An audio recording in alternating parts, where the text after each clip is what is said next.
রঞ্জনার শ্বশুরবাড়ির লোকেরা সারাদিন মাংস ভাত খেতে খুব পছন্দ করে। অর্থাৎ তারা সবসময় চিকেন ভাত কিংবা মাটন ভাত খায়। তারা মাংস ভাত ছাড়া অন্য কোনো খাবারই বোঝে না। তাই রঞ্জনা তাদের উপর ভীষণই বিরক্ত হয়। সে যখনই সকালবেলা রান্নাঘরে ঢোকে তখনই রান্নাঘর থেকে মাংসের গন্ধ বেরোয়। এমনকি রাত্রিবেলাও রান্নাঘর থেকে বেরোনোর পরও মাংসের গন্ধ বেরোয়। এমনই একদিন, মা আজকে দুপুরবেলা কি রান্না করব? কারণ আপনার মেয়ের তো পেট খারাপ করেছে, তাই আজকে কি মাংস ভাত খাওয়া ঠিক হবে?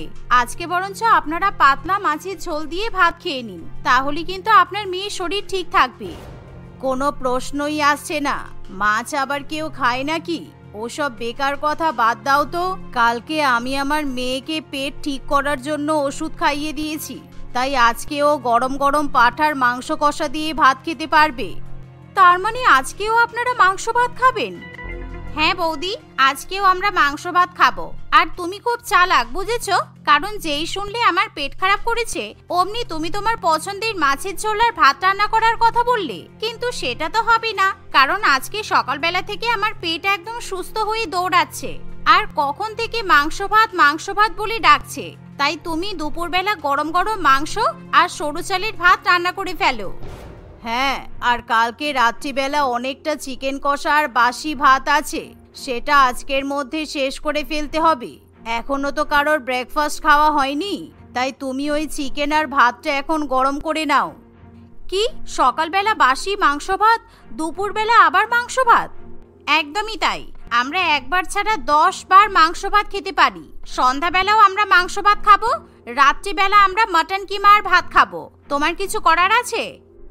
রঞ্জনা তাদের কথা শুনে খুবই রেগে যায়, কিন্তু তার কিছু করার থাকে না, কারণ তার শ্বশুরবাড়ির লোকেরা যাই বলে তাকে সেটাই করতে হয়। কিছুক্ষণের মধ্যেই রঞ্জনা রান্নাঘরে গিয়ে ফ্রিজ থেকে বাসি চিকেন কষা এবং ভাত বার করে গরম করে নিয়ে আসে। সেই বাসি মাংস ভাত তার পরিবারের সবাই মজা করে খেয়ে নেয়। এভাবেই রঞ্জনা শ্বশুরবাড়ির প্রত্যেকেই সকাল থেকে রাত পর্যন্ত অন্তত 10 বার মাংস ভাত খেয়ে থাকে।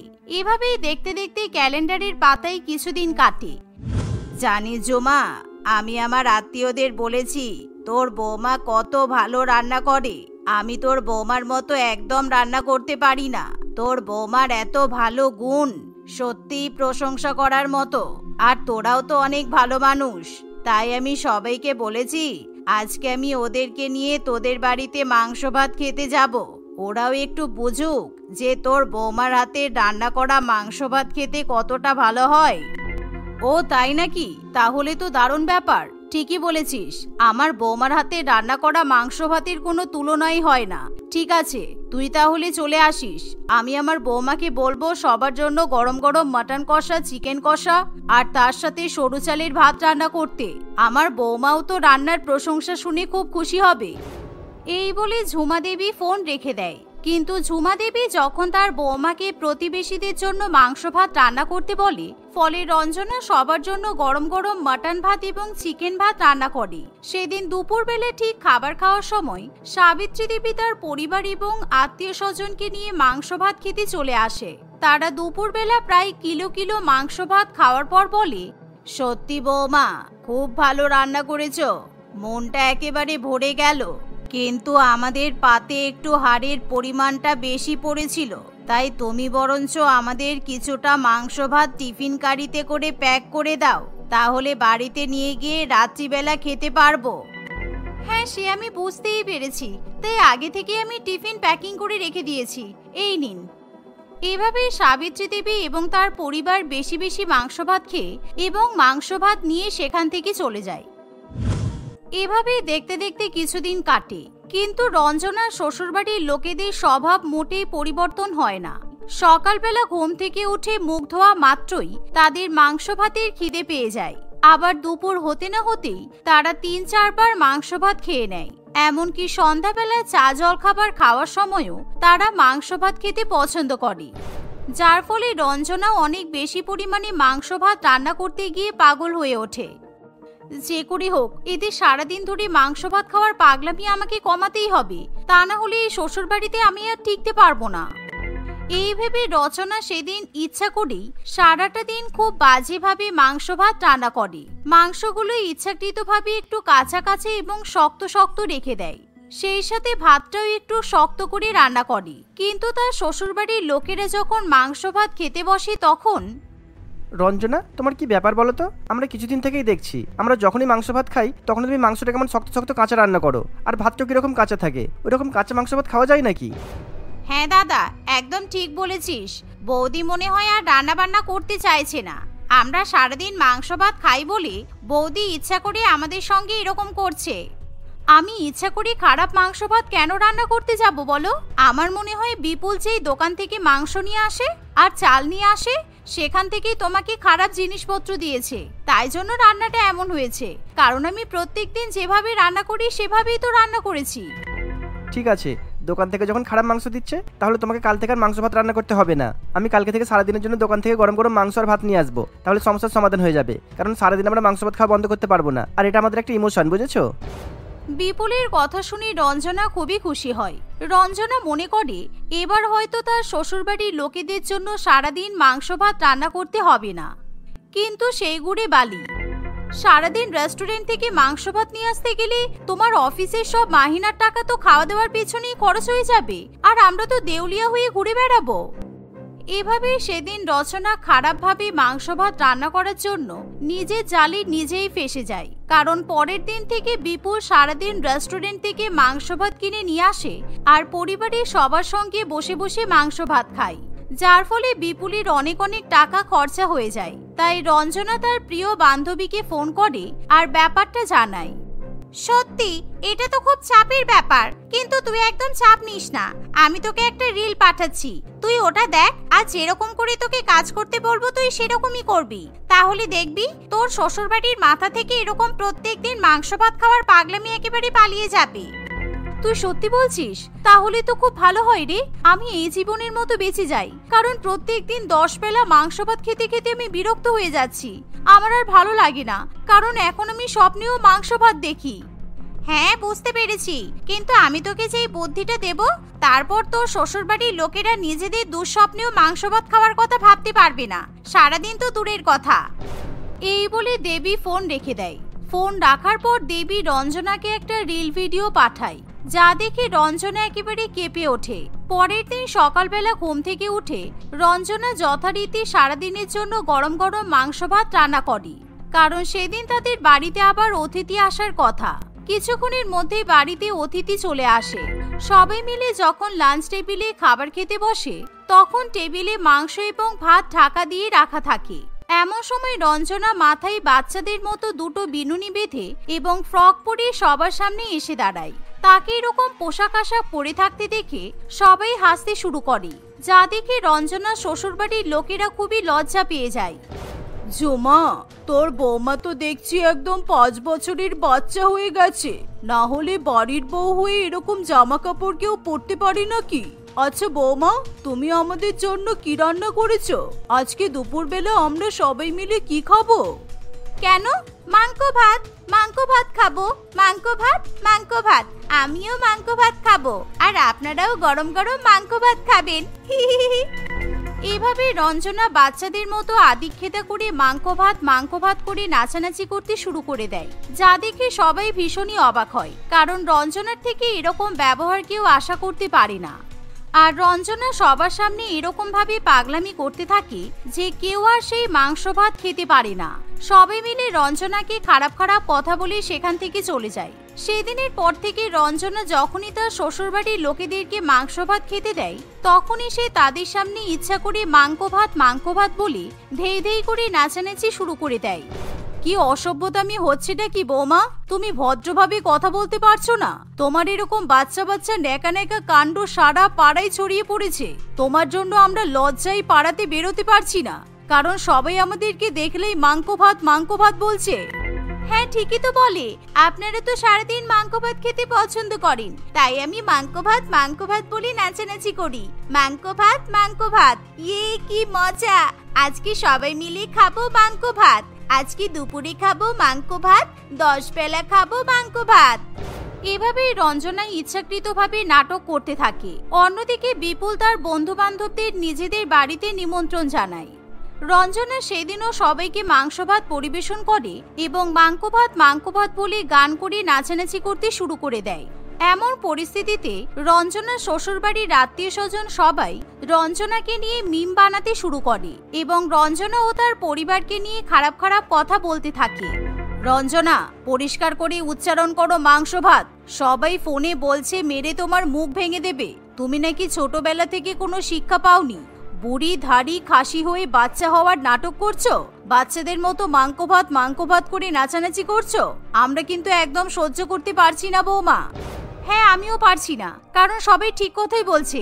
এরকম বুড়ো বয়সে এসে আমারও তোতলা হয়ে কথা বলার কোনো ইচ্ছা নেই, কিন্তু আপনারা যদি সারাদিন এরকম মাংস ভাত খাওয়া বন্ধ না করেন তাহলে আমিও কিন্তু আপনাদের অপমান করতে ছাড়বো না। তাই আমিও সবসময় ওই ফোনের রিল ভিডিওর মতো বাচ্চা সেজে মাংক ভাত বলে নাচবো। রঞ্জনার কথা শুনে তার শ্বশুরবাড়ির লোকেরা পুরো ব্যাপারটা ধরতে পারে। তাই সেদিন থেকেই তারা সারাদিন মাংস ভাত খাওয়া ত্যাগ করে, যার ফলে রঞ্জনাকেও কখনো মাংস ভাতকে মাংক ভাত বলে উচ্চারণ করতে হয় না। এখন রঞ্জনা এবং তার পরিবার সারাদিন বাঙালি খাবার খেয়ে জীবনযাপন করে, আর সপ্তাহে অন্তত 2 দিন তারা মাংস ভাত খেয়ে থাকে। আরে আরে, কি করছো? এসব নোংরা জামা কাপড় পরে আমার গাড়িতে উঠবে না।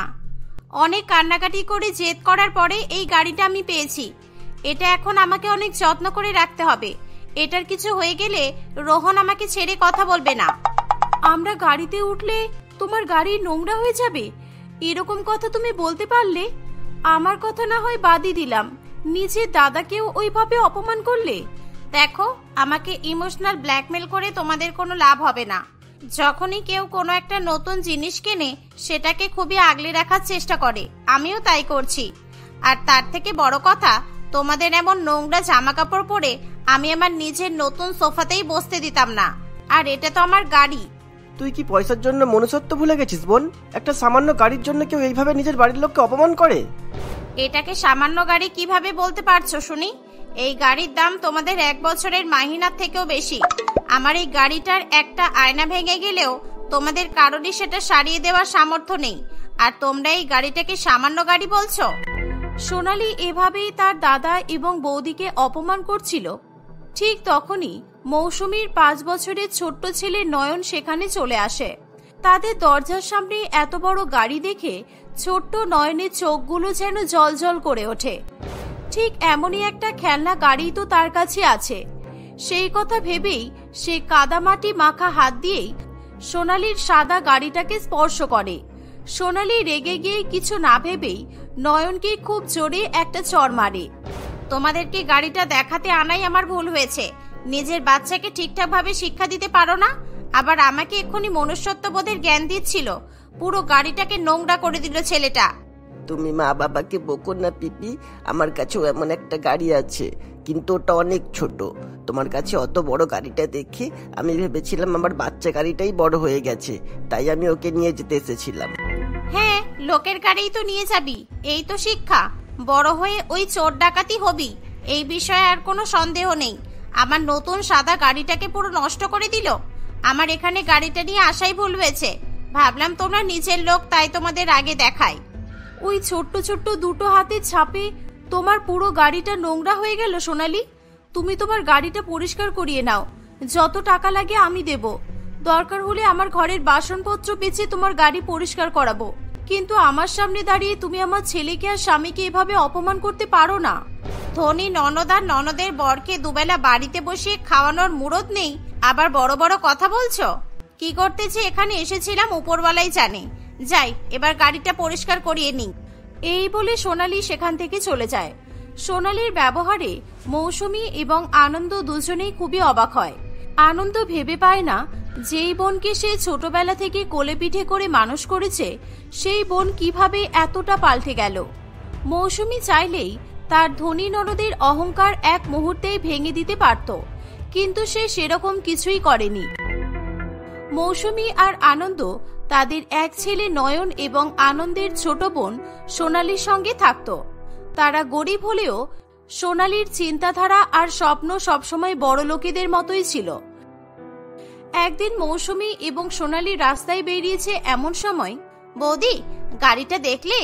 আমারও একদিন এরকম একটা গাড়ি হবে, হয় নিজে কিনবো আর না হয় এমন একটা ধনী ছেলেকে বিয়ে করব যার কাছে প্রথম থেকেই এমন একটা গাড়ি থাকবে। কিন্তু তার আগে নিজেকে যোগ্য তৈরি করতে হবে, যাতে কোনো ধনী ছেলে আমাদের মতো গরিব পরিবারে বিয়ে করতে কোনো আপত্তি না করে। আর সেই জন্যই তো মন দিয়ে পড়াশোনা করতে হবে, বুঝলে? তুমিও না কেমন বোরিং হয়ে যাচ্ছ, সারাদিন শুধু পড়া পড়া করতে থাকো। আমার মাথায় যেটুকু ধরবে সেটুকুই তো আমি পড়বো। বেশি বেশি পড়ে পড়ে ব্রেনের বোঝা বাড়িয়ে কোনো লাভ হবে বলো তো? পড়াশোনা না করলে কোনো ধনী ছেলে কেন বলো তো তোমাকে বিয়ে করতে আসবে? আমরা তো এত যৌতুক দিতেও পারবো না, তাহলে তোমাকে বিয়ে করে তার লাভ কি হবে? আর নিজে পড়াশোনা করলে তোমাকে কারোর জন্য বসে থাকতে হবে না, তুমি নিজের গাড়ি নিজেই কিনতে পারবে। সত্যি বাবা, তোমার সাথে তর্ক করে আমি পারবো না। চলো এবার, এই সুন্দর সাদা গাড়িটার দিকে আর কিছুক্ষণ তাকিয়ে থাকলে আমার আর বাড়ি যেতে ইচ্ছা করবে না। এই বলে তারা ননদ বৌদি সেখান থেকে চলে যায়। বাড়িতে এসেও সোনালীর পড়ায় কিছুতেই মন বসে না, তার শুধু ঘুরে ফিরে সেই বড় সাদা গাড়িটার চিন্তায় মাথায় ঘুরতে থাকে। কি করলে সে অত বড় গাড়িটা কিনতে পারবে সেসব ভেবে ভেবে তার দিন কেটে যায়।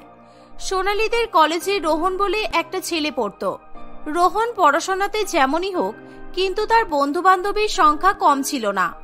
রোহনের বাবা শহরের একজন অনেক বড় শিল্পপতি হওয়ায় সে প্রায় দিনই নতুন নতুন গাড়ি নিয়ে কলেজে আসতো।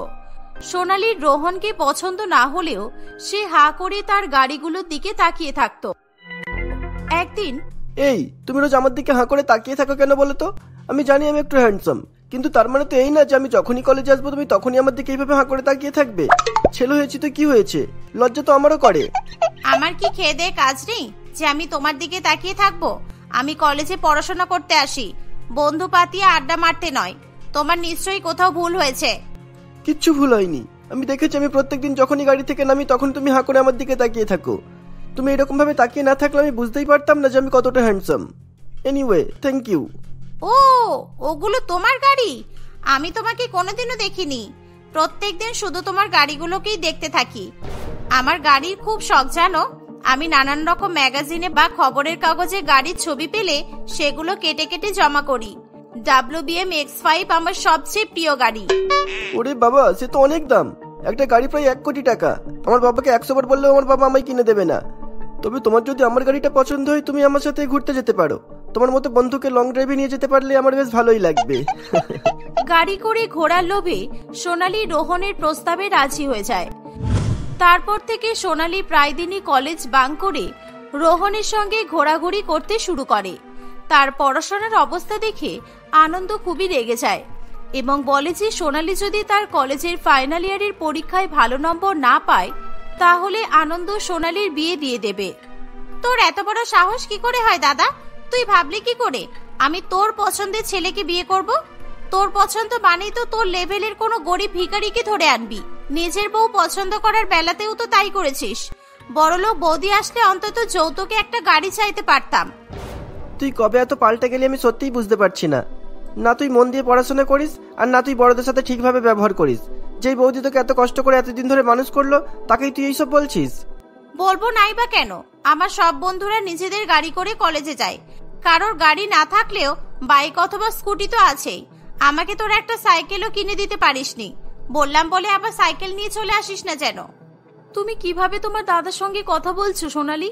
ওই লোকটা সারাদিন খেটে এত কষ্ট করে আমাদের জন্য এত কিছু করছে, আর তুমি সেই লোকটাকেই অপমান করছো। তাহলে দাদা কেন বললো যে দাদার পছন্দ মতো ছেলের সঙ্গে আমার বিয়ে দেবে?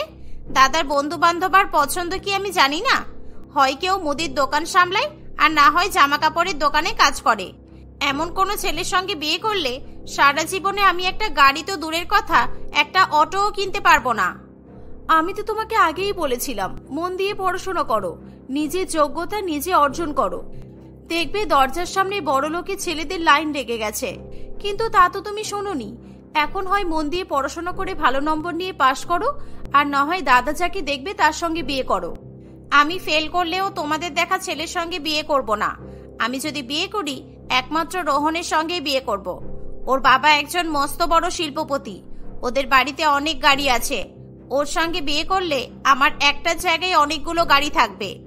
একটা মানুষকে বিয়ে করতে হয় তার চরিত্র আর মন দেখে, তার কটা গাড়ি আছে সেটা দেখে নয়। এমন কোনো সিদ্ধান্ত নিস না যেটার জন্য তোকে ভবিষ্যতে অনেক পস্তাতে হয়। সোনালি কারোর কোনো কথাই শোনে না। সে একেবারে নাছোড়বান্দার মতোই রোহনকে বিয়ে করবে বলে জেদ ধরে বসে থাকে। আনন্দ এবং মৌসুমী বাধ্য হয়ে রোহনদের বাড়িতে সোনালির বিয়ের প্রস্তাব নিয়ে যায়। রোহনের বাবা রাজশেখর বাবু প্রথমে একটু রেগে গেলেও পরে সে সোনালি আর রোহনের বিয়ে দিতে রাজি হয়ে যায়, কিন্তু তার একটাই শর্ত ছিল। দেখুন, আমার নাম জানেন এই শহরে এমন খুব কমই লোক আছে। আমার একমাত্র ছেলের সাথে বিয়ে দেওয়ার জন্য শহরের অনেক ধনী ধনী ব্যক্তিরা আমার কাছে এসে প্রস্তাব রেখেছেন, কিন্তু আমার ছেলে প্রত্যেকটা সম্বন্ধকেই না করে দিয়েছে। হয়তো আপনার বোনকে পছন্দ সেই জন্যই। আমার বোন খুব ভালো মেয়ে, ভীষণ মিষ্টি। আপনাদের বাড়িতে এলে ঘর একদম আলো করে রাখবে। ওরা দুজনে একসাথে থাকলে অনেক খুশি থাকবে। সে হয়তো খুশি থাকবে, কিন্তু আমার ছেলের সাথে আপনার বোনের বিয়ে দিতে হলে আমার একটা শর্ত আপনার পূরণ করতে হবে। দেখুন, আমি না চাইলেও আমার ছেলের বিয়েতে যথেষ্ট মিডিয়া কভারেজ হবে, আর প্রত্যেকেই জানতে চাইবে আমার ছেলের শ্বশুর বাড়ি থেকে তথ্য হিসাবে কি এসেছে। সেখানে যদি আপনারা আমার ছেলের জন্য একটা বা দুটো গাড়ি না ফাটাতে পারেন, তাহলে লোক সমাজে আমি মুখ দেখাতে পারবো না। এটাই বলার ছিল। গাড়ি? কিন্তু স্যার, আমাদের তো অত টাকা নেই। আমাদের কাছে যা সম্বল আছে তাই দিয়ে আমরা বোনের বিয়েটা খুব ভালোভাবে দিতে পারি, কিন্তু তার বেশি তো আমরা কিছুই পারবো না। তাছাড়া আমাদের ছেলে ছোট, ওর ভবিষ্যৎটাও তো আমাদেরকেই ভাবতে হবে। ঠিক আছে, বিয়ের মধ্যে সম্ভব না হলে বিয়ের কয়েকদিন পরে দেবেন, কিন্তু দামি যৌতুক আপনাদের দিতেই হবে, না হলে আমি এই সম্বন্ধ মেনে নিতে পারবো না। মৌসুমী অনেক কিছু বুঝিয়ে আনন্দকে সোনালি আর রোহনের বিয়ের জন্য রাজি করায়। কিছুদিনের মধ্যে খুবই ধুমধাম করে রোহন আর সোনালির বিয়ে হয়ে যায়। বিয়ের পর সোনালি নিজের জন্য একটা গাড়ি চাইলে রোহন এবং তার বাবা কেউই সেটা দিতে রাজি হয় না। সোনালি বুঝতে পারে না যে তার শ্বশুর বাড়িতে এতগুলো গাড়ি থাকা সত্ত্বেও কেন তাকে একটাও ব্যবহার করতে দেওয়া হচ্ছে না। দেখ খোকা, শহরের বড় বড় শিল্পপতিদের ছেড়ে আমি এই ভিখারি বাড়ির সাথে তোর বিয়ে দিয়েছি। এদের বাড়ি থেকে যদি আমার চাও যৌতুক না আসে, তাহলে কিন্তু এই মেয়েকে আমি এই বাড়িতে বড় লোকদের মতো ফুটানি করে থাকতে দেবো না বলে দিলাম। রাজেশ বাবুর কথা শুনে রোহন খুবই কষ্ট পেলেও সে কিছু বলতে পারে না। সে সোনালীকেও কিছু না জানিয়ে এসব কথাগুলো আনন্দ এবং মৌসুমীকে গিয়ে বলে। তাদের একমাত্র বোন বিয়ের পর কষ্টে থাকবে ভেবে সোনালী তার ছোটখাটো সমস্ত গহনাগাটি বিক্রি করে এবং তাদের বাড়িটা বন্ধক রেখে ৩-৪ লাখ টাকা দামের একটা গাড়ি কিনে কয়েকদিনের মধ্যেই সোনালীকে সেটা যৌতুক হিসেবে পাঠিয়ে দেয়। মৌসুমী, রোহন এবং রাজশেখর বাবু দুজনকেই বারণ করে দেয় যেন তারা সোনালীকে এই গাড়িটা কে দিয়েছে সেটা কোনো মতেই না জানায়। সেই গাড়িটা পেয়ে সোনালী তার দাদা বৌদিকে দেখাতে আসে। সামান্য কারণে সে তার দাদা বৌদিকে গরিব বলে অপমান করে। দাদার 5 বছরের ছোট্ট ছেলেটার গায়েও হাত তুলতে ছাড়ে না। দেখো না রোহন, আমার দাদার ছেলেটা এত জঘন্য হয়েছে না কি বলবো। কাদামাটি মাখা হাত নিয়ে আমার গাড়িটাকে পুরো নোংরা করে দিল। আমার নতুন গাড়িটা নোংরা হয়ে গেল একেবারে। আমি তো ওদেরকে আচ্ছা মতো শুনিয়ে এসেছি, আর নয়নকেও ভালো মতো শিক্ষা দিয়েছি। এসব শুনে রোহন প্রচন্ড রেগে যায়। সে আর রাগ সামলাতে না পেরে সোনালীকে তার বাবার শর্তের কথা বলে। সেই সঙ্গে এই গাড়িটা মৌসুমী এবং আনন্দ কিভাবে কিনেছে সেসব কথাও সোনালীকে জানিয়ে দেয়। সবকিছু শুনে সোনালী খুবই ভেঙে পড়ে। কয়েকদিন পর সময় পেলেই সোনালী তার দাদার বাড়িতে ক্ষমা চাইতে আসে, কিন্তু সেখানে গিয়ে তাদের দরজায় তালা লাগানো দেখে এবং দরজার সামনে একটা সাইনবোর্ডে লেখা ছিল বাড়িটি বিক্রি আছে। এই দেখে সোনালী অঝোর নয়নে কাঁদতে থাকে।